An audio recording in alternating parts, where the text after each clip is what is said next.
좋습니다. 감성 경영론 9주차 9-1 커뮤니케이션의 장애 요인에 대해서 오늘 수업하도록 그렇게 하겠습니다. 그리고 9주차에는 커뮤니케이션 장애 요인하고 그 다음에 감성 커뮤니케이션 그리고 효과적인 감성 커뮤니케이션을 어떻게 할 것인가 하는 부분입니다. 8주차에서 커뮤니케이션에 대해서 배웠는데 오늘 9-2와 9-3은 감성 커뮤니케이션은 어떤 것인가 하는 내용에 대해서 이야기하도록 그렇게 하겠습니다. 늘 그랬듯이 전주차를 한번 복습하고 전체적인 내용을 복습하고 다시 9-1로 돌아오도록 그렇게 하겠습니다.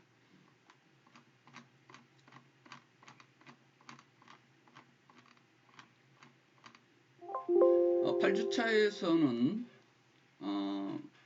사우스웨스트 항공사의 CEO인 허우 켈러의 사례에 대해서 이야기했습니다. 그리고 커뮤니케이션 중에서 언어적 커뮤니케이션과 비언어적 커뮤니케이션에 대해서 여러분들과 수업한 바 있습니다.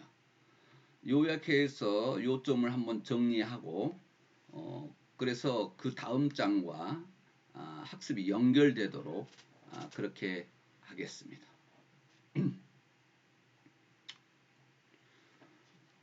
컬러 허브의 아주 중요했던 내용은 보스날을 대비해서 직원들이 돈을 모아가지고 광고를 실었는데 그 광고는 직원들이 종업원들이 CEO에게 쓴 편지였습니다.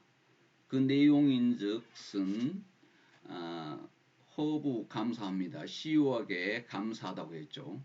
그래서 이름을 기억해주고 소화물 적재를 직접 도와주고 말에 관심을 가져주고 그리고 파티에서 노래 불러주고 친구처럼 이렇게 대해준 것들 이런 것들이 감사하다고 직원들이 광고를 낸 것이 아주 크게 일화로 전해진 그런 내용을 우리가 볼 수 있었습니다. 이렇게 감성 경영을 한 사례를 여기서 이야기하고 있죠. 근데 더욱이 이 CEO 성공 여부는 크게 두 가지가 좌우한다 이렇게 했습니다. 실제 회사 매출, 실적이 중요하고 그리고 CEO는 존경받을 만 해야 한다 하는 내용 이 두 가지가 CEO 성공 여부의 기준이다 하는 내용을 여러분과 이야기할 수 있었습니다. 칼라 하브는 원래 변호사였죠. 그랬는데 지역 항공사가 파산 정리 절차를 밟을 때 그걸 돕기 위해서 갔는데 거기에서 거기 있던 CEO와 함께 이야기를 듣고 살려보자 회사를 이렇게 해서 시작을 하게 됩니다. 그래서 다른 항공사와는 완전 차별화된 경영을 했다는 것입니다. 그래서 여기에 지금 성공적이었던 것은 멀리 갈 게 아니라 국내선 단거리 노선만 운영을 했고 그래서 단거리 노선을 운영하면서 단거리 노선을 잠시 이 비행기를 타는데 필요 없는 음료 제공이라든가 기내식 제공 서비스를 없애고 그리고 짧게 가는데 뭐 예약제라든가 지정 좌석제를 없애서 45분 걸리던 탑승 대기 시간을 이 15분으로 줄이고 또 기내 안에서 다양한 유머 놀이 이벤트를 추진하는 아주 독특한 경영을 해서 성공했던 감성 경영의 대표적인 사례다 이렇게 보면 되겠습니다. 뭐 재미있는 유머거리 내용들이 아주 다양하게 여기에서 진행됐던 것을 여러분들과 이야기한 바 있습니다.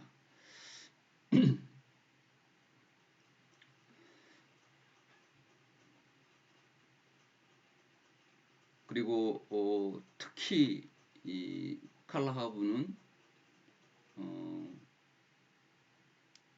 직원을 아주 중요하게 생각했던 부분이 있죠. 고객은 두 번째라고 생각한다. 가장 중요한 것은 직원들이다. 이렇게 해서 직원들의 감동을 주는 그런 내용을 진행을 했습니다. 감정 노동자들이 고생하고 있는 그 부분을 풀어주기 위해서 굉장히 노력을 많이 했던 것입니다. 그래서 고객은 늘 옳은가 이렇게 질문했고, 아니요, 고객은 늘 옳지는 않습니다. 늘 옳지는 않다는 것이죠. 고객은 때때로 잘못된 일을 합니다. 뭐 이렇게 하고 또 그런 사람에게 편지를 보냈는데, 다른 항공편을 이용하십시오. 우리 직원을 괴롭히지 마세요. 이 정도까지 과감하게 직원을 두둔한 독특한 마케팅을 진행을 했습니다. 그리고 직원들의 이름을 모두 외운 그런 내용, 그리고 즐겁고 자유로운 직원 문화, 기업 문화를 만들었고, 그렇게 한 결과 사우스웨스트는 최고 항공사, 그리고 가장 이루고 싶은 첫 번째 직장, 뭐 이렇게 이로 만들었습니다. 그리고 고정관념을 뛰어넘는 발상으로 항공사업에 뛰어들었고, 그런 새로운 운영 방식으로 성공을 했던 회사입니다.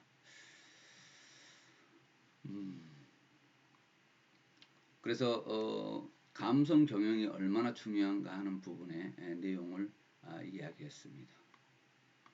그 다음에 커뮤니케이션인데요.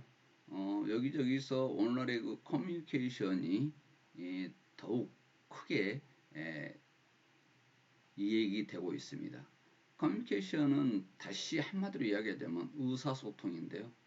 의사소통을 얼마나 잘할 것이냐, 그리고 일방으로 할 것인가 양방으로 할 것인가 하는 부분에도 되고요. 언어적 커뮤니케이션을 할 것인가 비언어적 커뮤니케이션을 이룰 것인가 하는 부분, 이런 내용들을 다양하게 한번 수업해 보도록 그렇게 하겠습니다. 그래서 경영자와 리더들은 구성원들의 커뮤니케이션 과정을 이해하고 의사소통을 효과적으로 하는 것이 필요하다는 내용 때문에 커뮤니케이션은 감성 경영에서도 아주 중요한 덕목으로 이렇게 뽑혀 있습니다.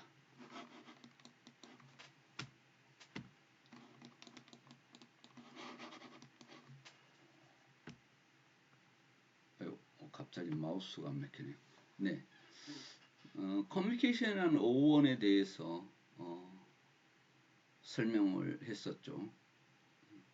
그런데 커뮤니케이션은 분명히 발신자와 수신자가 정보를 교환하거나 의미를 전달하는 과정, 즉 공동의 이해를 위해서 개인이나 집단 간에 정보를 교환하거나 의미를 전달하는 과정이다. 이렇게 정의를 했습니다. 또 일방의 정보 전달만으로 커뮤니케이션이라고 말할 수 없고, 상대방이 수신하는 것을 포함한다. 이렇게 했습니다. 일방적인 설명, 지시 전달 등은 완전한 커뮤니케이션이 아니고, 커뮤니케이션은 양방향으로 이루어져야 한다 하는 내용을 설명한 바 있습니다. 커뮤니케이션에 대한 설명을 계속했고요. 학자들의 커뮤니케이션을 학자와 경영자들의 커뮤니케이션의 중요성 내용에 대해서 여기서 이야기를 했습니다. 얀 칼스는 직원의 이야기에 귀를 기울이고 책임과 권한을 임하고 동기를 유발하는 것이 직원의 업무 몰입을 위한 첫걸음이다. 이렇게 했습니다. 직원의 업무 몰입도를 높이기 위해서는 직원의 이야기를 들어야 되고 권한 이임을 해야 된다는 것입니다. 이 내용이 스칸디나비아 항공사 CEO한테도 이 내용이 진행이 됐던 내용이죠. 그 다음에 피터 드러커는 기업에서 발생하는 문제의 60% 정도는 잘못된 커뮤니케이션에서 비롯된다. 이렇게 이야기했습니다. 그만큼 커뮤니케이션이 중요하다는 것입니다. 메리 케이 창립자는 이렇게 했습니다. 경청은 무엇보다 가장 중요한 일이고, 다양한 목소리를 경청하지 못하는 것은 경영자의 최대 실수다. 이렇게 했습니다. 그래서 어떻게 하면 잘할 것인가 하는 경청이 그만큼 중요하다. 커뮤니케이션에서 이런 내용을 이야기할 수 있겠습니다. 그 다음에 잭 웰치는 여러분 잘 아시죠? 전 지휘회장이죠. 경영은 소통, 소통, 또 소통이다. 그래서 의사소통이 그만큼 중요하다는 내용입니다. 존 나이스비트는 미래 경쟁의 초점은 각 조직의 구성원과 외부 조직 간의 효율적인 소통이 있다 그랬는데 이 내용을 지금 학자들이 이야기하고 있는 내용을 굳이 한번 다시 여러분한테 복습하는 것은 그만큼 커뮤니케이션이 중요하다는 것을 강조하기 위해서 다시 한번 이 내용은 이야기를 해본 것입니다. 또 지금 다른 학자들의 내용을 보면 명령하고 통제하는 식의 권위적 리더십은 더 이상 실효성이 떨어질 것이라고 이야기하죠. 그래서 그 대신에 다른 사람과 소통하고 회복할 수 있는 커뮤니케이션 역량이 리더에게 더욱 중요하다는 것입니다. 왜냐하면 요즘은 융합 시대이다 보니까 다른 사람과 협업을 하면서 서로 의사소통을 잘할 수 있어야만 리더로서 자격이 있다는 것입니다. 다니엘 핑크는 미래 리더의 요건으로 유대 강화하고 배려할 줄 아는 공감 능력을 강조하고 있다. 이렇게 이야기했습니다. 그래서 배려할 줄 아는 공감 능력, 이게 중요하다는 것이죠. 지금 이 커뮤니케이션은 여러 가지 기능들이 있는데 그 기능들을 한번 여기서 살펴봤습니다. 통제 기능이 있습니다. 조직은 권한 위계 구조와 구성원들이 따라야 하는 공식적 가이드라인을 가지고 있는데 그런 것들을 알려주는 것, 이게 통제 기능이 있습니다. 그 다음에 동기부여 기능이 있는데요. 통제 기능은 거의 지시사항 전달이라든가 이런 내용이 된다면 동기부여는 어떻게 하면 성과를 개선할 것인가 하는 부분에 중요하게 영향을 주는 부분이죠. 그래서 동기부여에서는 그 전에 여러분들이 배웠습니다만은 동기부여를 촉진하는 기능, 이게 아주 중요하기 때문에, 그런데 그렇게 하기 위해서는 구체적인 목표의 설정이 필요하고 피드백과 바람직한 행동에 강화하는 동기유발 촉진하는데 커뮤니케이션이 따른다 하는 내용이었습니다. 그래서 커뮤니케이션은 동기부여 기능이 있다. 그 다음에 커뮤니케이션은 감정 표현 기능이 있다, 이렇게 했습니다. 그래서 사회적 상호작용의 아주 원천이다, 이렇게 보는 것이죠. 그 다음에 정보 전달 기능이 있다.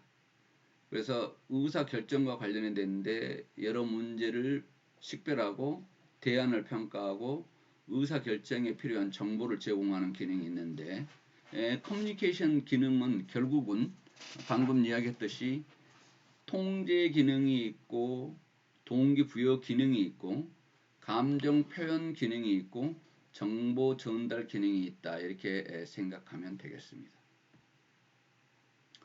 그 다음에 커뮤니케이션 수단 중에는 언어적 커뮤니케이션과 비언어적 커뮤니케이션이 있는데요. 말과 글에 의해서 전달하는 것을 언어적 커뮤니케이션이라 하고 말 또는 글 외에 수단을 사용하는 것을 비언어적 커뮤니케이션이다, 이렇게 생각하면 되겠습니다. 거기에 대해서 다시 한번 자세히 저희가 살펴봤죠.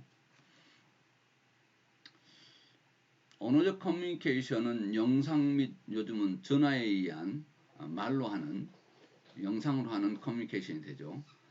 그래서 굉장히 효과가 좋은 것이다 하는 내용을 이야기했습니다. 그래서 가능하면 1대1 대면을 통한 커뮤니케이션이 바람직하다 하는 내용을 이야기했습니다. 언어적 커뮤니케이션은 구두 커뮤니케이션과 문서 커뮤니케이션이 있다. 그래서 언어적인 것은 말로 하는 것도 있지만 문서로 커뮤니케이션을 이루는 방법이 있다는 것을 여기서 요약해서 표로 정리했습니다. 지금 언어적 커뮤니케이션에서는 편지, 이메일, 보고서, 안내서, 협조권, 공람, 회란 뭐 이런 그레이한 커뮤니케이션이죠. 오늘날에서는 어떤 것이 있습니까? SNS 등 다양한 커뮤니케이션이 지금 활성화되고 있다 이렇게 보면 되겠습니다. 그 다음에 비언어적 커뮤니케이션에 대해서 이야기했는데요. 비언어적 커뮤니케이션은 이렇게 요약하겠습니다. 비언어적 커뮤니케이션은 바디랭귀지도 비언어적 커뮤니케이션이거든요. 또 준언어적 의사소통인데 여기는 목소리 톤 그리고 말하는 속도와 높낮이도 준언어적 의사소통이다. 이걸 말하는 속도나 높낮이, 목소리 톤 이런 것들이 준언어적 의사소통이다 이렇게 생각하면 되겠습니다. 그래서 비언어적 커뮤니케이션은 이렇게 요약해서 넘어가기로 하고요. 조직 차원의 커뮤니케이션은 공식적 커뮤니케이션과 비공식적 커뮤니케이션이 있다. 이렇게 보면 되겠습니다. 그래서 공식적인 커뮤니케이션은 업무와 관련된 커뮤니케이션에 해당이 되고 비공식적 커뮤니케이션은 업무 이외의 사적인 만남이라든가 동호회 이런 곳에서 커뮤니케이션을 비공식적 커뮤니케이션이다 이렇게 설명을 했습니다.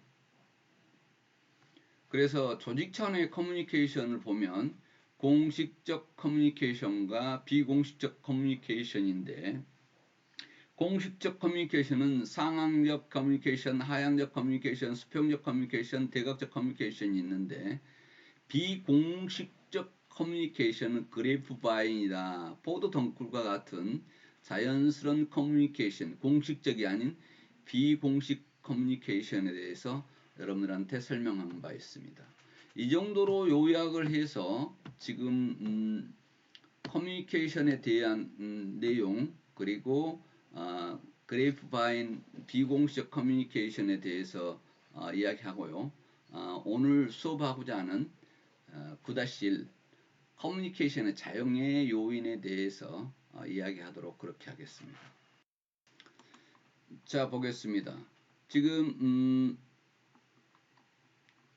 커뮤니케이션의 장애 요인들이 어떤 것들이 있을까 의사소통하는데 어떤 것들이 있을까 하는 부분인데요. 발신자가 의도했던 의미와 다르게 수신자가 메시지를 해독하는 것을 이야기합니다. 방해하는 장애 요인이 있는데요. 크게 세 가지로 대별할 수 있겠습니다. 발신자와 관련된 장애, 커뮤니케이션을 발신하는 발신자와 관련된 장애가 있고 크게 봤을 때 수신자와 관련된 문제가 있고 상황과 관련된 장애 요인들이 있다는 것입니다. 요걸 대별했는데 하나씩 세부적으로 풀어보도록 그렇게 하겠습니다. 목적의식의 부족인데 발신자 관련했을 때 목적의식의 부족입니다.